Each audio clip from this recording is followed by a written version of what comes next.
عندك سكر نوع أول ومش هتصوم في رمضان، وقررت إنك تستخدم الرخصة علشان ما يحصلكش مشاكل. فالتلات حاجات اللي أنا عامل لك الفيديو عليهم النهاردة هيساعدوك تطلع من رمضان بأفضل شكل ممكن. الفيديو بتاع النهاردة مختلف نوعا ما، مش هنتكلم عن حاجات هتظبط لنا مستوى السكر، مش هنتكلم عن حاجات كتير، ولا هنخش في المشاكل بتاعت مريض السكر. أنا كمريض سكر نوع أول حاسس بيك وفاهم أنت بتعدي بإيه. فلو انت مش هتصوم في رمضان اعمل التلات حاجات دول علشان ما تحسش بالذنب وتحس فعلا انك طالع من رمضان وانت انسان افضل. حتى لو مش هتصوم وهتاخد بالرخصة بتاعت ربنا وما تعرضش نفسك للخطر، لان صحتك اهم من اي حاجة. فالحاجات بتاعت النهاردة لازم تشوفها، والفيديو يكون مختلف بيتكلم عن حاجات مختلفة. فيلا بلاش كلام كتير نبدأ في الفيديو. بس في الأول خالص، اسمي خالد ناصر، مصاب بمرض السكر بقالي 6 سنين. بشاركك على قناة تجربتي كشخص مصاب بالسكر من النوع الأول ومتعايش مع مرض السكر. فيلا بلاش كلام كتير ونبدأ على أول حاجة، إنك تصلي كل الصلوات وتصليها في ميعادها، ولو تقدر كمان تصلي السنن وكمان تصلي صلاة التراويح.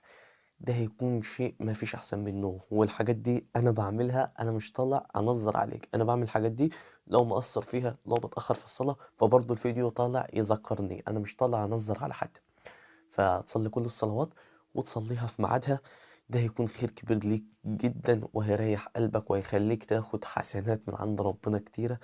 فحاول ان انت تصلي كل الصلوات وتصليها في ميعادها على قد ما تقدر. والسنن زي ما قلت لك، الحاجات دي هتفيدك جدا، وهتخليك حاسس انك موجود وسط الناس اللي ماليه الجامع. تمام. ما تاخدش الصيام عذر انك خلاص انا مش هصوم في رمضان فخلاص بقى الكومبو على بعضه ومش هصلي ومش هعمل اي حاجه. لا، الدنيا مش كده خالص، الدين مش كده خالص. صوم. لو مش هتصوم يبقى صلي، وصلي الصلاه في ميعادها. مفيش حاجه اسمها خلاص طب انا مش هصوم يبقى خلاص مش هصلي. مفيش حاجه اسمها كده. هل انت بتصلي في الايام العاديه؟ صلي في رمضان. تمام. انا عارف ان اغلبكم بيصلي، بس في ناس نوعا ما مش بتصلي. فصلي، وحاول انك تصلي السنن، واطلع من رمضان وانت مش سايب فرض بمعنى الكلمة. دي حاجة وعهد انا باخده على نفسي كل شهر رمضان، والحمد لله نوعا ما بكون قده. تاني حاجة، اقرأ كل يوم 20 صفحة من كتاب الله، وعلى آخر الشهر بإذن الله تكون خاتم القرآن. الموضوع ده انا عملته رمضان اللي فات. في ناس بتقرا، يعني انا كنت شايف انه انجاز ان انا اختم القران في شهر، لان بقرا صفحتين في اليوم في الايام العاديه، فالموضوع بيكون طويل قوي معايا. وشايف ان انا اختمه في شهر ده شيء مستحيل وصعب. بس اللي فهمته ان في ناس بتختمه في رمضان اكتر من 3 مرات و4 مرات و5 مرات. والله اعلم الصحابه ايام النبي كانوا بيختموه كم مره في اليوم. يعني انا فعلا، انا وانت واي حد، حتى لو بتختم القرآن في رمضان 5 مرات، احنا لا شيء بالنسبة للناس بتوع زمان. لكن انا هقول لك اقل شيء، يا عم اختم القرآن مرة واحدة بس في رمضان. ما عندكش وقت مش لازم تختمه، بس اقرأ كل يوم ورد من القرآن. بس لو انت حابب تختمه فاقرأ كل يوم 20 صفحة، وبإذن الله هتختم القرآن على نهاية شهر رمضان. أو ممكن يبقى لسه لك كام صفحة بس هيكونوا قصيرين فممكن تقرأهم. بس اقرأ كل يوم 20 صفحة. والموضوع ده أنا بعمله الحمد لله وبدأت أعمله.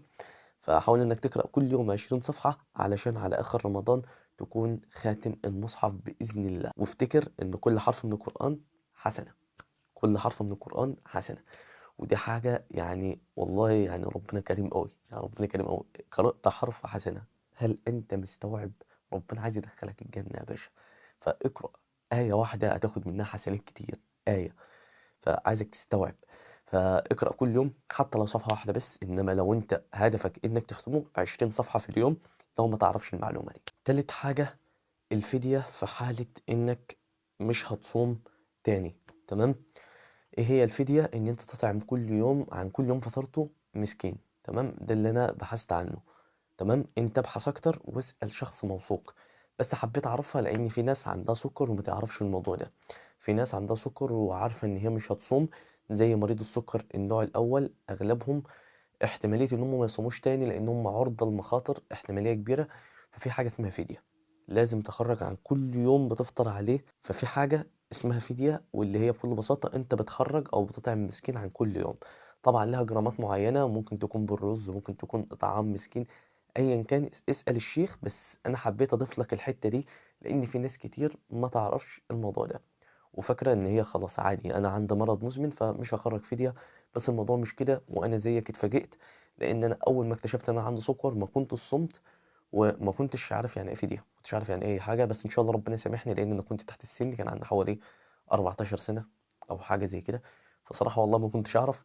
فحبيت ان انا اعرفك علشان لو عندك سكر جديد تفهم ان في الفدية لو انت مش هتصوم ومش هتقدر تعوض الصيام في ايام تانية، فلازم تخرج فدية عن كل يوم انت فطرته في رمضان. وبس كده، ده كان الفيديو بتاع النهارده، فيديو مختلف، عارف ان هو مختلف، ما تفهموش ان انا طالع انظر عليكم، ده المره التالتة اللي انا اقولها. انا طالع افككوا بحاجات انا بعملها وهفضل اعملها وكل رمضان هعملها، ونوعا ما بعملها في الحياة الطبيعية، بس مش بالطريقة اللي بعملها في رمضان، وده تأثير مني. فبس كده، ده كان الفيديو بتاع النهاردة. اعمل لايك، اعمل اشتراك، لو عندك اي سؤال اكتبه لي في الكومنتات. لو حابب تحجز معايا ميعاد اللينك موجود تحت في الديسكريبشن، بص بصة واحجز معايا ميعاد لو عايز نساعدك انت تعيش حياة افضل مع السكر. وبس كده وحوش، اشوفك في الفيديو الجاي. سلام.